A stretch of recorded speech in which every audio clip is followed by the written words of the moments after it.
So we open the episode with everyone getting ready for Bermuda. However, Whitney's still pissed with Lisa Barlow for ignoring her during her grieving moment. I mean, I wouldn't want attention from that heifer anyway when I'm actually going through. The only thing good about her is her tequila. Whitney feels like she's always there for Lisa in her moments and helps her with her healing, but Lisa can't be there for her because Lisa is a self-centered feces. I hope you believe me, man. But we get to the airport. So the house is gorgeous. But these stolen crisps I got from Trader Joe's, oh Lord. Give them to your white friends. They'll like them. They love something tart. It's got cranberry in it and orange peel. They love zest. So everybody's got their own room, but Meredith Marks took too many barbiturates on the plane, so she's moving it. So she doesn't want to race to grab a room. So Meredith gone whine she ain't get a tub. So Monica trying to tend to Meredith, who's in a funk about a tub. So now we got Whitney asking Angie if Lisa said anything about her poor behavior at the event. And Whitney says, well, I texted the heifer and she ain't even respond. So Heather tells Lisa that Whitney's proud of her for changing her selfish ways. And Lisa's like, she's proud of me for why? Oh my goodness, Lisa's like, I don't feel like that heifer ain't helped me. She said, go back to church and get to know Jesus, Whitney, because it ain't you. Heather, I will say this is a very delicate turd stir. She said, my family and my kids make me feel better, but unless Jesus Christ comes skipping across that ocean, she ain't got no influence on me. Well, maybe somebody needs some influence on you, and that's sorry that you can't learn and grow from a friend, but that proves your lack of emotional intelligence. Oh, God, so because Meredith isn't feeling well at all. Her feelings are hurt by the room situation. Well, maybe you could just not have the best room on the trip. And honey, it seems like withdrawal. That's what it seems like. It seems like you was high on that plane, and that's why you shivering. Monica come back to Heather and tell her Meredith's mad she ain't got the tub. Monica said, look, I care about Meredith's happiness, but I ain't giving up my room, so I don't care that much. So the paramedics come for Meredith. So we got a rum tasting, but let's get to the drama. Somebody gonna sock Heather in the eye again. So we drinking on the beach, and Lisa already start throwing shade at Whitney. Heather checked on Meredith, who's getting the IV. She's a little dehydrated, and Heather says, I know you can rally. You're tough. And I know Meredith is going to say, you were so insensitive. I needed caring and love. I know she's gonna pull it. Now we head to dinner. And this time, no one gets arrested in the Sprinter. Oh my God, Meredith is whining about the bathtub on the bus. Shut up. So who's supposed to give up their room with a bathtub? So Angie calls Meredith on a snarky comment to Heather, and I mean, why can't Heather bring home a man? She's single. You were intimating that she brings men home, so I just threw your words back at you. Oh God, then we bring up Angie saying that Meredith spread her leg. And so Meredith says, Angie, you're the one that accuses women of spreading legs, not me, and that's demeaning.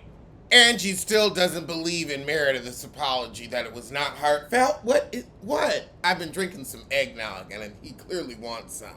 We just went to the store, baby. Now, these peppermint brownies from Trader Joe's are good. You're low, dirty, and classless, Meredith. No, you're low and dirty. You're both carbon copies of the same You're both interchangeable heifers, clean or dirty. So they agree to have a one-on-one ponderoro. But now we get to dinner. So now we get back to the table, and again Meredith says, I was trying to tell you I was hurt, and if I don't tell you, you can't be cognizant of it. These heifers done scared the dog.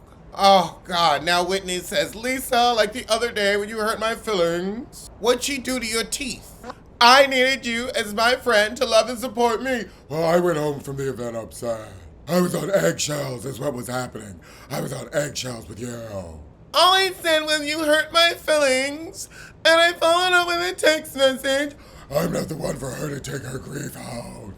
See, this is not a friend I would want.